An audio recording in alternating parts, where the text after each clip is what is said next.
sleep, we looked at and we said, our nation, when it comes to theology, is full of fog. And there's so much confusion. I remember a little while ago, I was travelling down to Holland on a coach with all these young people, and we were doing 2 weeks in Holland on a camp called Holiday Holland. And there was some people on the coach, and one asked me about myself and etc. And she said, "And what are you going to be speaking about then?" Because I said I was doing the speaking. And I said, "I'm doing the life of Joseph." And she went, "You're doing the life of Joseph for 2 weeks?" And I said, "Yes." I said, "What do you know about Joseph?" "Well, he was meant to be married to Mary." Well, I'm thinking, we don't know much, And last week I was reading in the Premier, they sent me the Premier stuff from Premier Radio, Them's the people who are always asking for your money, you'll notice. But here we go. Premier Radio, here it comes, the news. And they go raving on about some Cardinal Newman. Now, there's a Cardinal Newman College in Preston, you might know. And he's been, by the Catholic Church, made into a saint. And he's the first saint for about 300 or 400 years from this district. Well, all he's got to do is look at Ephesians. I mean, think about this. It says, "To the saints who are in Ephesus." Well, they, of course, believe that if you've been dead about 300 or 400 years, you can be made a saint. Well, if you write in the book of Ephesus, you're not going to write to a bloke who's dead, are you? And say, "To the saints in Ephesus." The fella's dead, he's not going to read anything, is he? So that's not the definition of a saint, is it? Because a saint is you and me if you're born again. So we've got Saint Fred and Saint Bill in the room and Saint whoever, yeah? And it's confusing, isn't it, for everybody? And then on top of that, you get the Bells and Smells Brigade, and you see real men. And you think, they look on them, and with all due respect, I just think, putting people off. Just be normal, would you? And I think it all adds to the confusion. So what I want to do this evening is this. I want to look at the life of Saul of Tarsus and try and tidy it up and make things crystal clear so that you and me are the real McCoy. In other words, we're really based on the truth of the Word of God. Okay? And Saul of Tarsus is anti-Christian. In fact, he calls himself the chief of sinners. But he's against the things of God. And then God wonderfully intervenes in his life. Now, you will find in the Bible that where you get a wicked person who becomes a Christian, it's always dramatic. And if you get a nicey person who's also a sinner, but becomes a Christian, it's usually slow. Just like Timothy in the book of Timothy. The genuine faith that is in you, Timothy. But his mum was a Christian and his grandma was a Christian. But he came, and from a child, you've known the Holy Scriptures. He came slowly. Not so in Saul of Tarsus' experience. He's going along with his merry men, anti-God, and bang, God intervenes. And you look at Nebuchadnezzar in the Old Testament and these kings. And they're anti-God, and dramatically God intervenes. So what I'm trying to get to is this. Even if you've come from a Christian home and you can't really pinpoint your day as dramatic, don't think it's not genuine. But if you've had a sort of dramatic conversion, yeah, great. But both of them will have certain marks that shout it's real, it's genuine, and it's clear. That's the big point, it's clear. So I want to ask the question, what is a real Christian, and is it clear for all to see? You see, if you fly to the USA on an aeroplane, and you go before you set off to the Bureau of Exchange with your English pounds and say, "I want some currency for America, please," you're not going to walk out of that shop with a handful of pollers. Pollers are pounds and dollars. Or you won't walk out of that shop with a handful of, downs, which is pounds and dollars. Because you go to convert your money. You can't have a 50% conversion, can you? You can only have a thorough conversion. There's no such thing as a 50%er. And so when you come to what is a Christian, it should shout that if Jesus is about in my life, he should sort of, you know, stick out. If a little child said, he should stick out, he said to me. So I want to look at the marks of a true Christian in a fogged up Britain with phony theology and fogged up theology. Okay, try saying that with your teeth in. But here we go. Now, so he's going along with his men, and as he journeyed, he comes near Damascus, and suddenly a light shone around him from heaven. He fell to the ground. He heard a voice saying to him, Saul, Saul, why are you persecuting me? And he said, who are you, Lord? Now, if I said to you, what were the influences in the conversion of Saul of Tarsus, what would you say? You'd say, well, God intervened. But if you turn to the chapter before, you'll find there's a man called Stephen. And as Saul is giving consent to Stephen being put to death by stoning, Stephen praised, do not let this charge come to them. In other words, God answers prayer.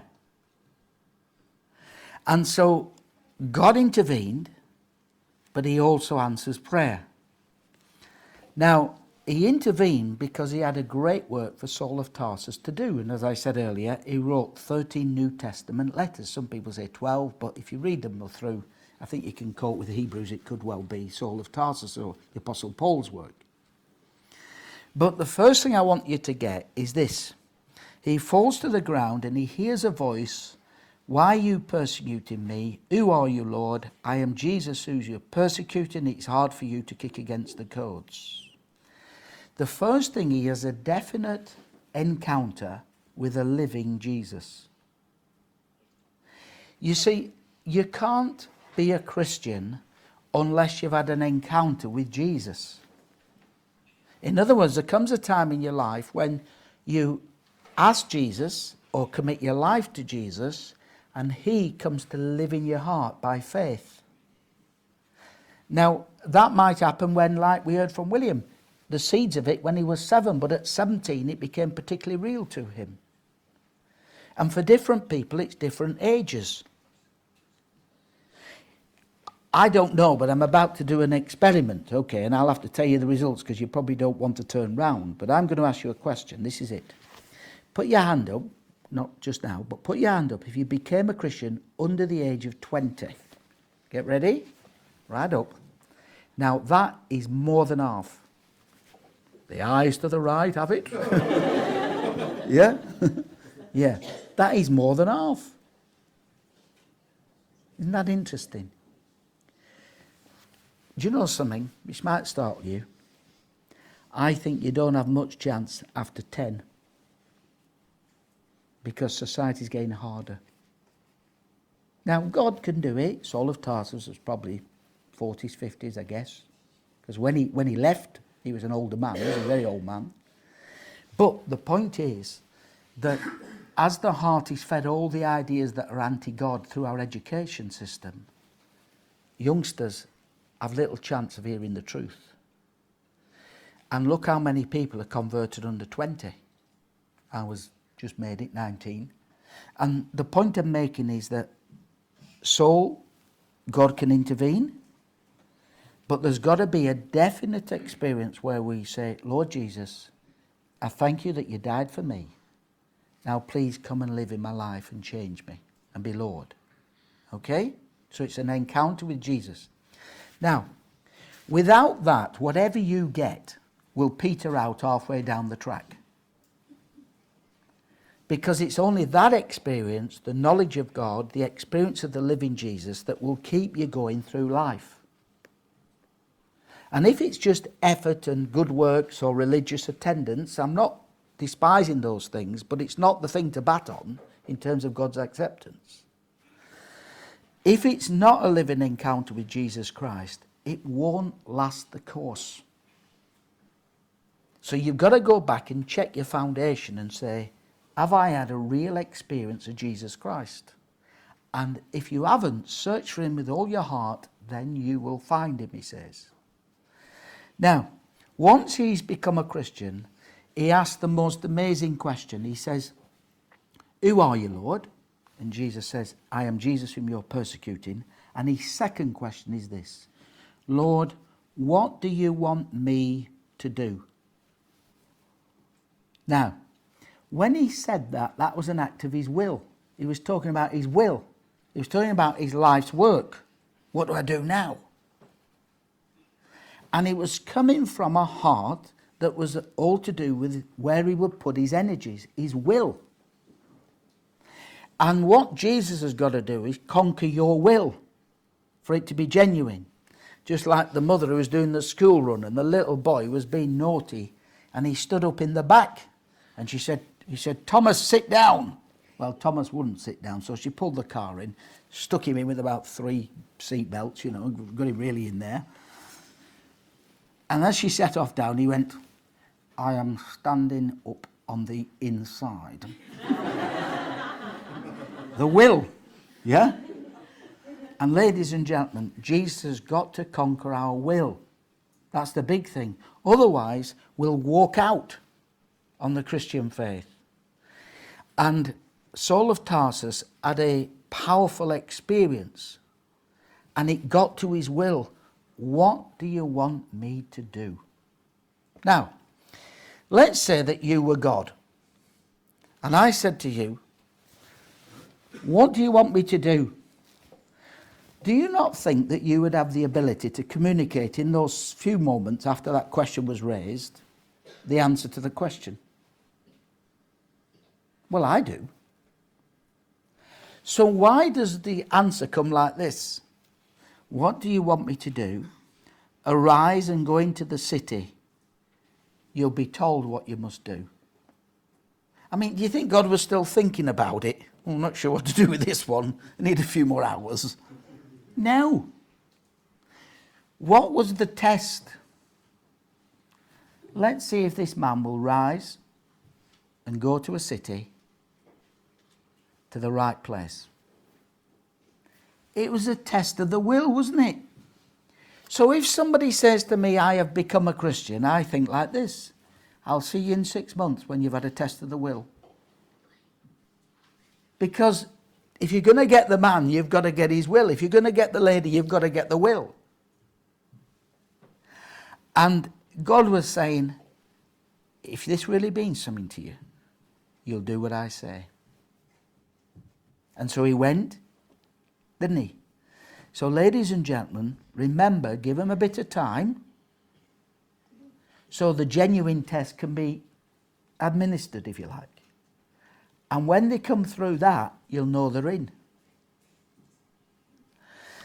So he then goes to this city. These men there, they stand speechless, hearing a voice, but see no one. Saul arose from the ground, verse 8. His eyes were opened, he saw nobody. He then was led by the hand and brought into Damascus. Now let me say this to you folks. Here was a man who was full of himself when he kicked off that morning. And at the end of that day, he was broken. The hardest person that you think will never become a Christian, don't you believe it? Did you ever hear of a man called David Shepherd, not the bishop in Liverpool, the Welsh evangelist? Boy, was he a great preacher. He came from the town of Lacca, where the Welsh revival started in 1904. And David Shepherd worked in the steel mills of South Wales. He was a tough man. He was in a pot black quarter-final, and a guy called Ray Castro, who was an evangelist for Young Life, preached in his town. And he was converted through Ray Castro. He eventually went on to be Dr. David Shepherd. He became a medical man as well, would you believe, from the steel mills into medicine. But he also was a full-time evangelist, after all that, with Young Life. And he lived in Gosainen. He was an absolute character. He told us one day he was coming down the M4 from London. And as he's driving down the road, there was a huge Arctic truck and the back wheel was wobbling in all directions. And he thought, this wheel's going to come off and cause a tremendous accident. So he went beep, beep, beep. And the fella pulled in onto the, and he pulled in, and Dave got out of his car and he ran to the back, and the big Yorkie, the truckie, was there. He said, "You've got a bad wheel, mate," in his Welsh voice. Well, the fella got down and he looked out the tyre, and as he bent down, he blasphemed. Davy Shepherd kicked him up his pants. He said, "I'm a Christian. I've saved your life, and all you can do is blaspheme my God." He told him off, this man. So he's working in the steel mills of South Wales, and he knows he's called into Christian work. And he said there's one man in the steel mills of South Wales, his name is Bill Alden. He said he didn't speak, he grunted. And he said nobody wanted to work the shift with him. And he said, I'd done my 9-hour shift. And the boss came and he said, "David, there's a man down on the night shift. Will you work on the furnace?" And he said, "I will, gladly," because he said, "I needed some money." He said, "But I've got to tell you, you're working with Bill Holden." And he said, "Oh, Shadrach, Meshach and Abednego will put me on the fire if I speak to him." But David believed that because he was going to be called into ministry, he's got to preach the gospel in Jerusalem, in other words, where he lived. And he thought, who has ever spoke to this hard man? If I say anything, what will he say to me? It was Bill Holden, the furnaceman, they called him. And he said at 3 a.m, they had a tea break. And I'm sat next to Bill Holden, and he said, and I got my flask out, and I got my eyes out. And he said, "Bill, what do you want?" He said, "I'm leaving this place soon." "What's that got to do with me?" "Yeah, I want to tell you why I'm leaving," he said. "Well, go on then."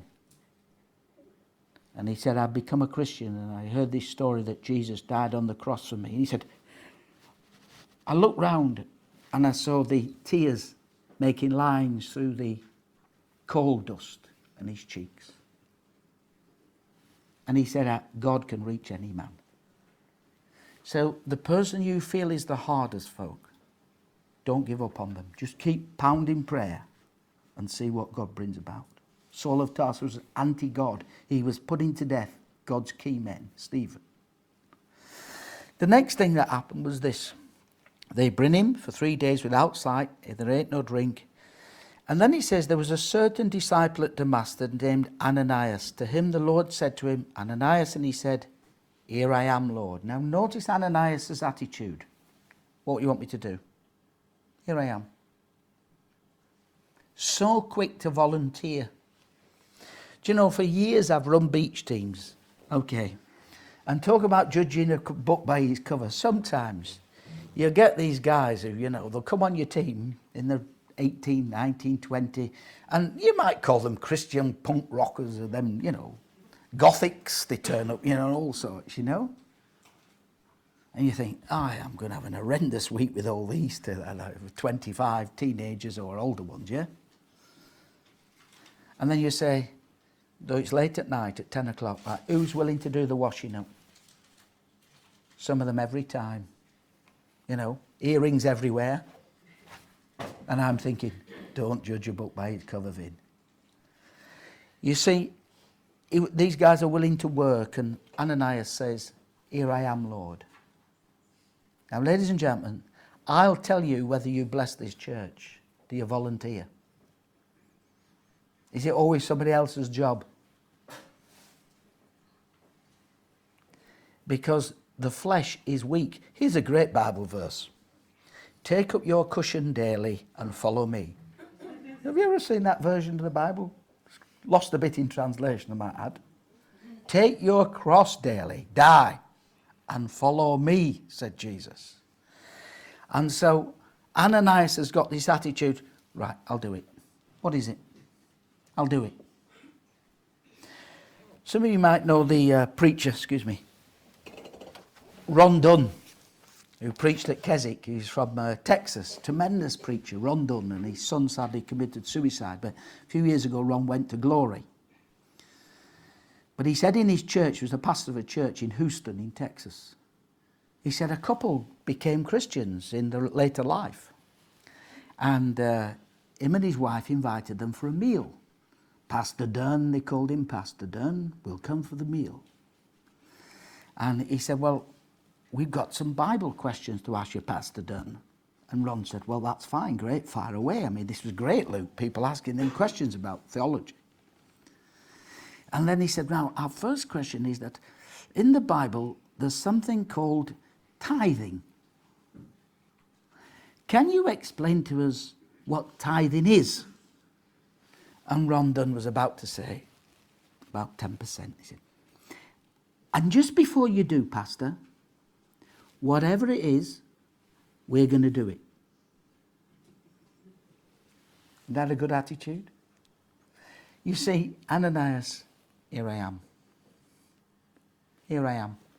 Make yourself available, you'll get a job. It's tremendous, isn't it? Now, notice this, marks of his conversion. So he went along, and Ananias went like this. Well, I've never met this man, and he doesn't seem to have a mobile phone. So I can't send him a text, and he's not on the internet. So how am I going to know which one he is? And God said, you'll know the man who's converted, who's not Pollers or Downs, he's praying. That's it. You see, ladies and gentlemen, when you become a Christian, you have a desire to pray, to talk to your Heavenly Father. Now, do I do it? Take it to the Lord in prayer, whatever it is.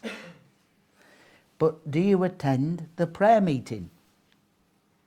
Now, I appreciate that if you've got commitments at home, that's where you should be.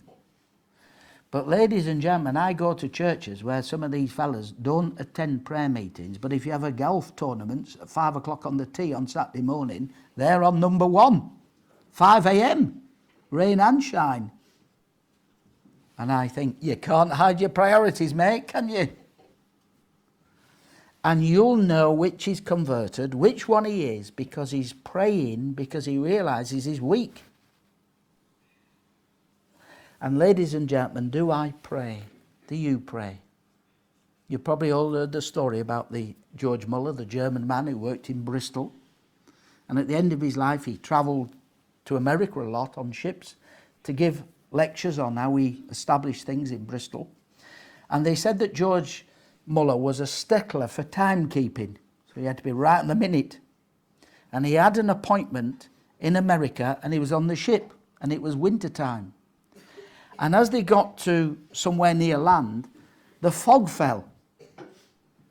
And he thought, well, I don't know how long I'm going to be in this fog. The ship stopped in the fog. And so he went to find the captain. He said, Captain, how long do these fogs fall for? And he said, he could be here for a week. And he said, but I've got an appointment tomorrow at 5 o'clock in wherever.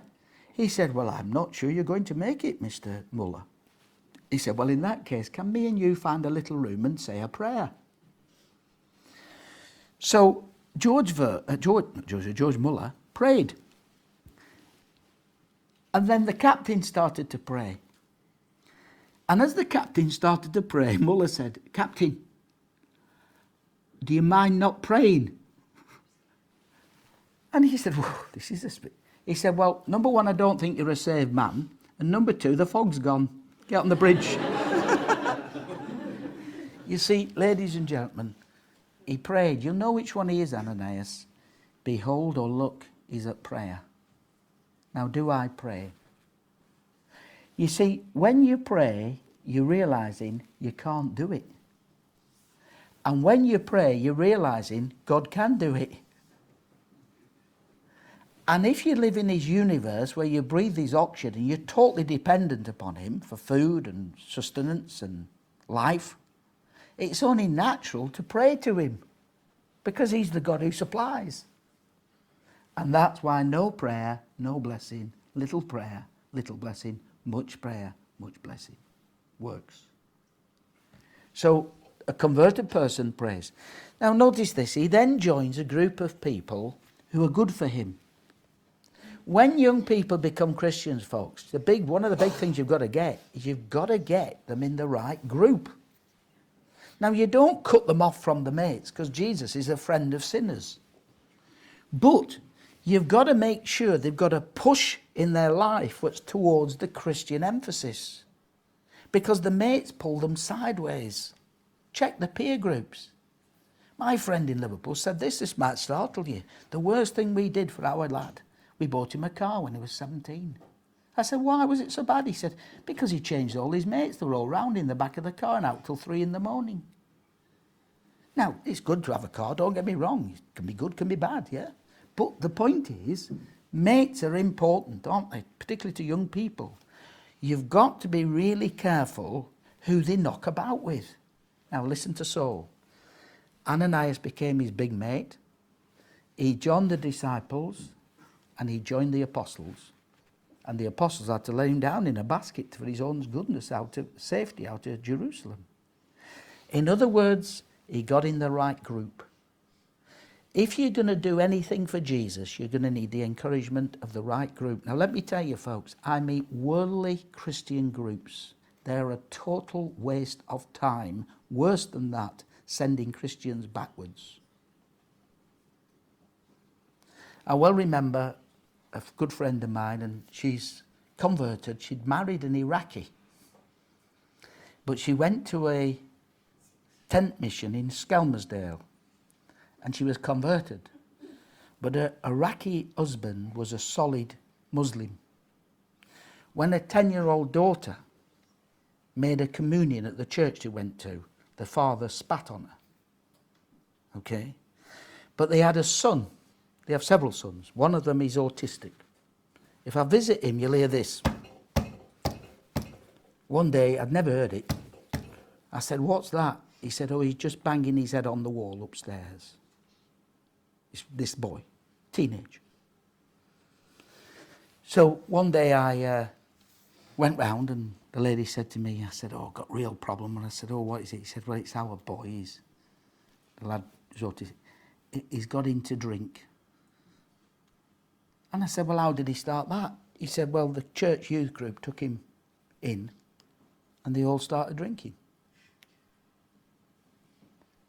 Ladies and gentlemen, a lot of church youth groups are a total waste of time. They're not producing anything but jelly babies.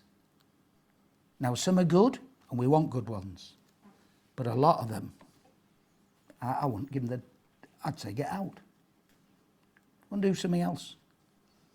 Because they're not a good group to put a young Christian in to make him healthy in 10 years. And so, if you've got a good group, praise God. Bible-based, praise God. Wonderful. But you've got to have a standard. Not anything will do.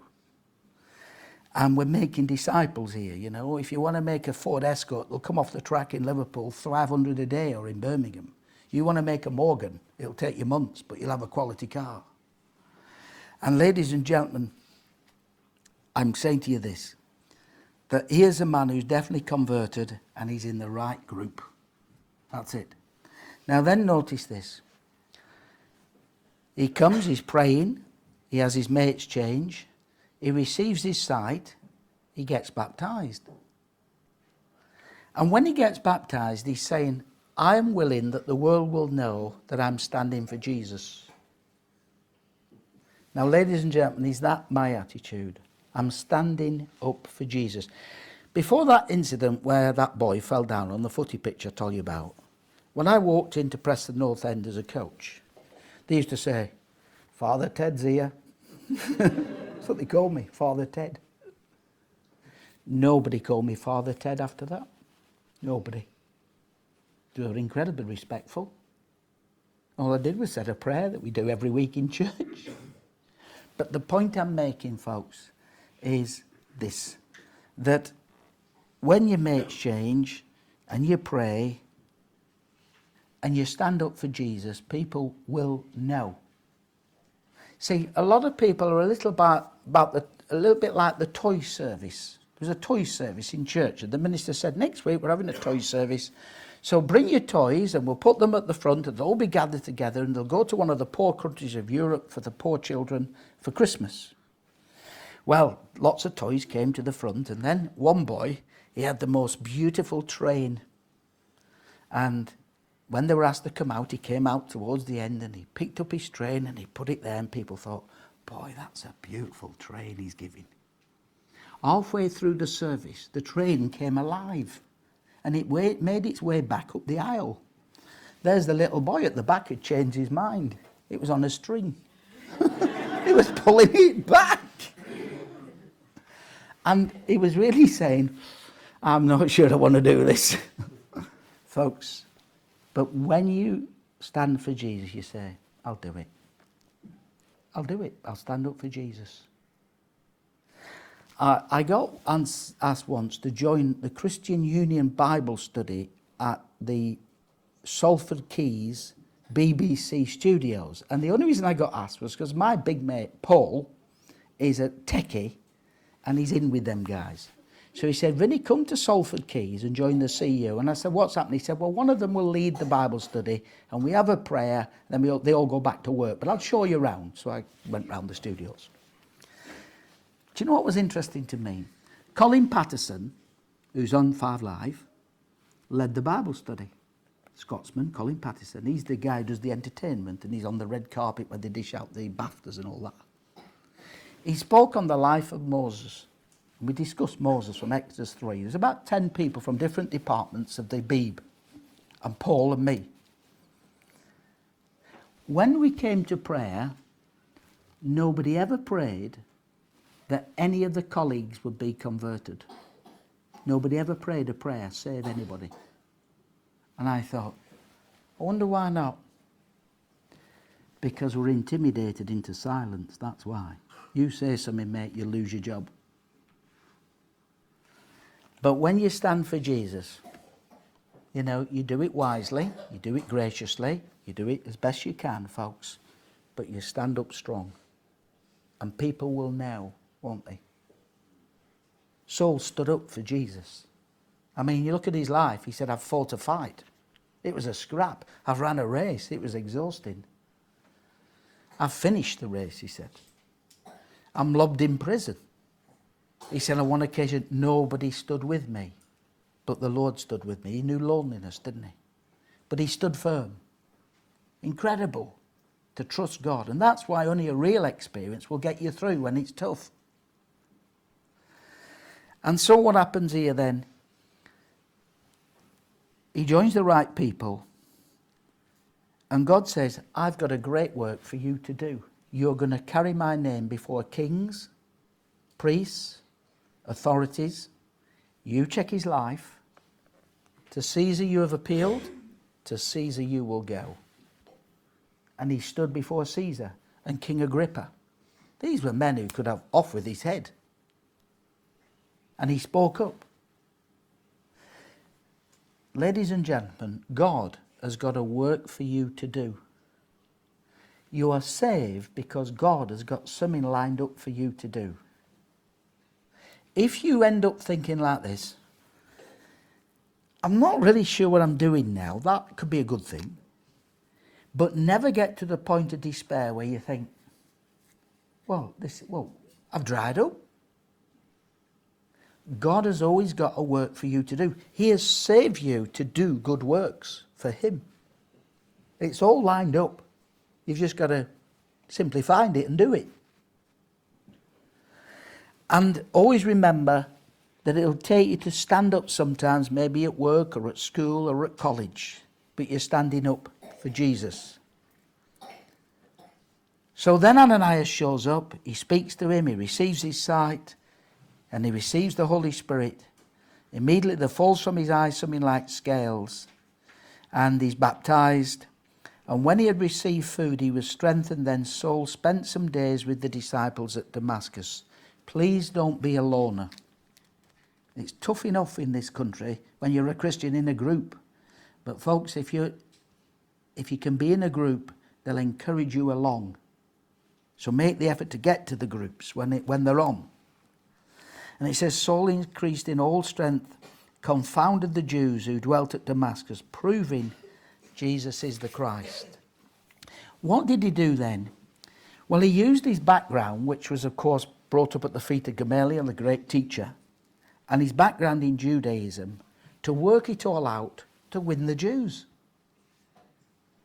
And then what he did, he preached everywhere, didn't he?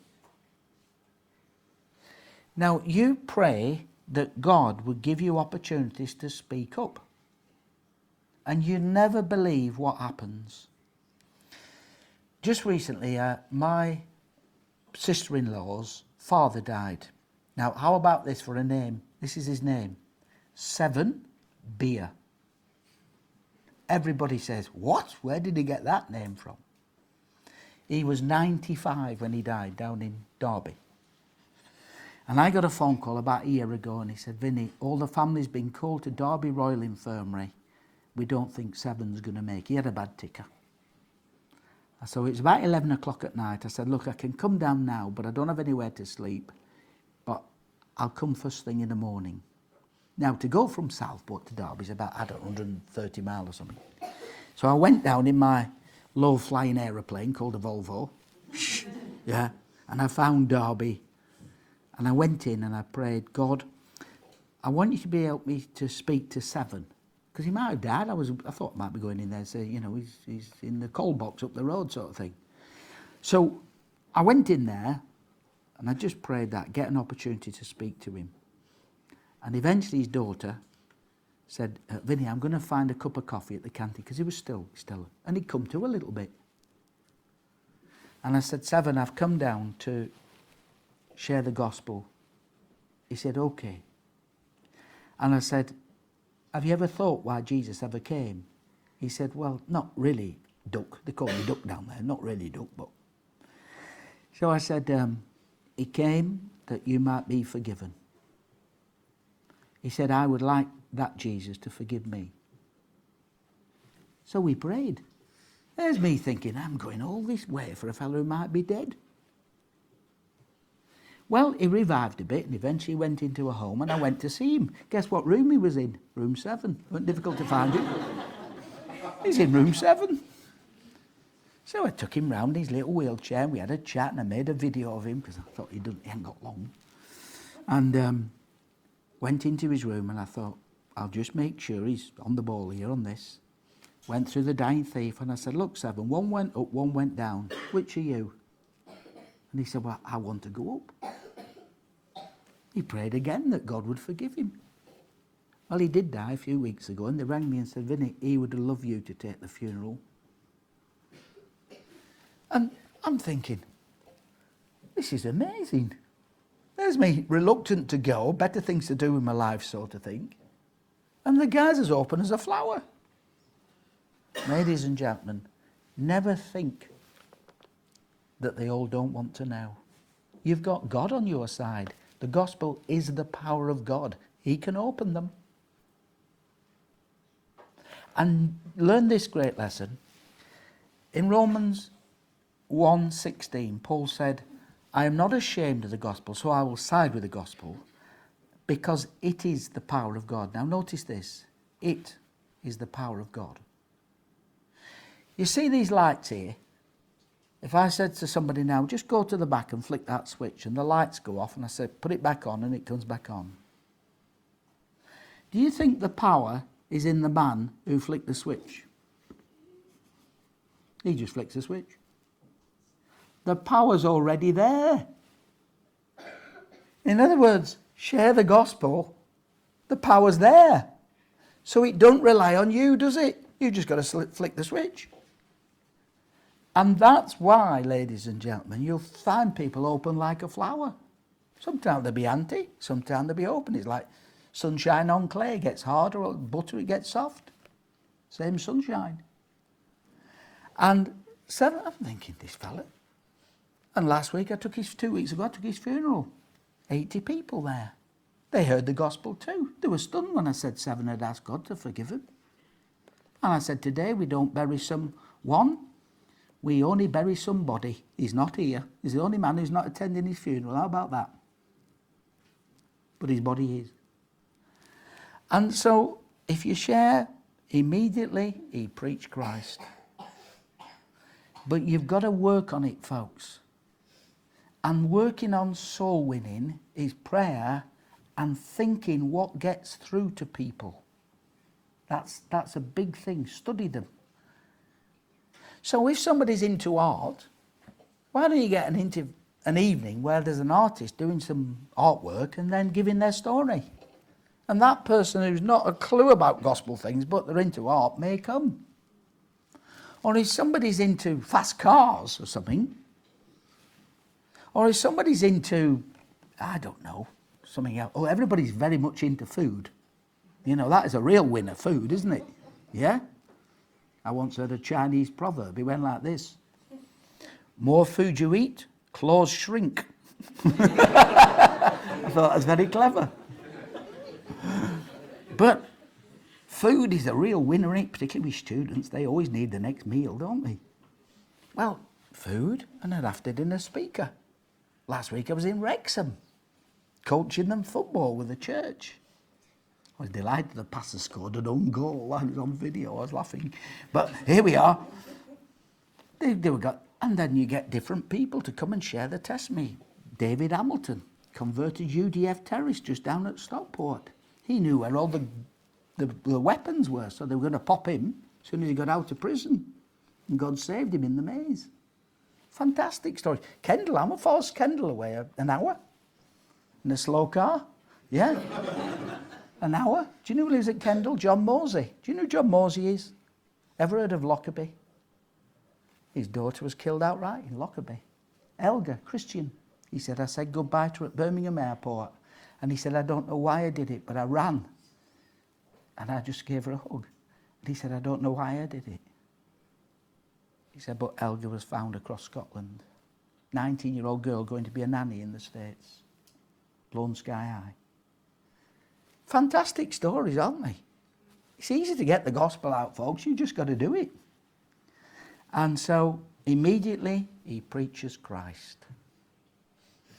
And then when he came to the end of his days, ladies and gentlemen, he said this, finally, there's laid up for me a crown of righteousness.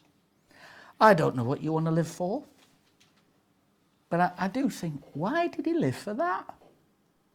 You see, if I said to you, who won the FA Cup in 1964?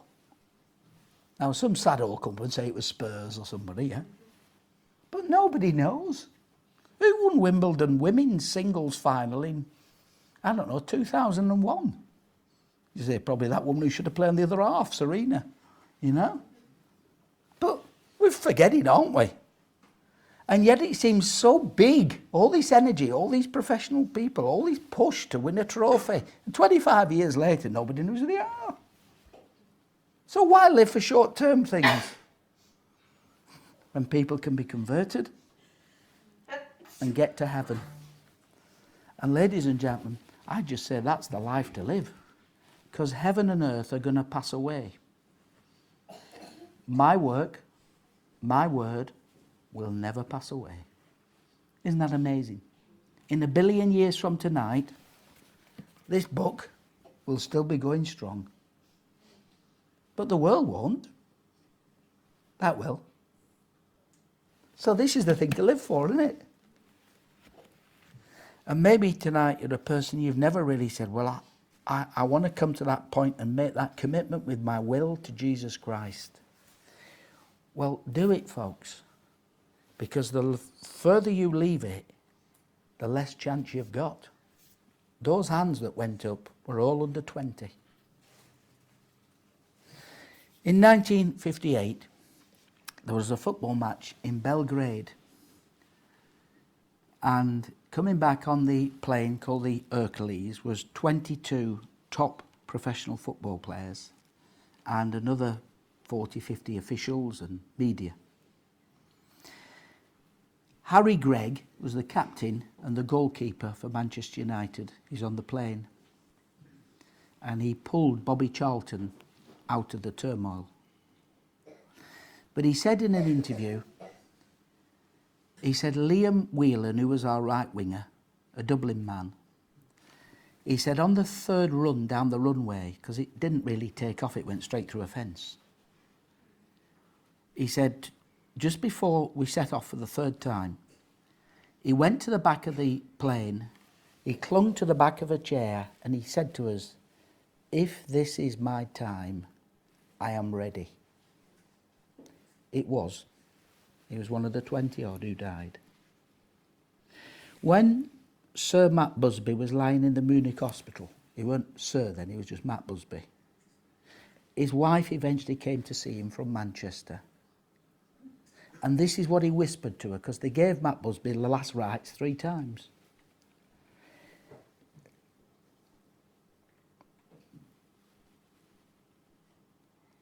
He said to her, "Read the team," or he said, "I'll quote the team from goalkeeper up. You tell me whether they made it." And for most of them, he had to say, "He's died." Ladies and gentlemen, don't die. Do not die. Come to Christ. Put your faith in him. Live all out for Jesus Christ. We're going to sing a lovely hymn. Teach me thy way, Lord. Teach me what it meaneth. 5, 2, 1. We'll stand and sing.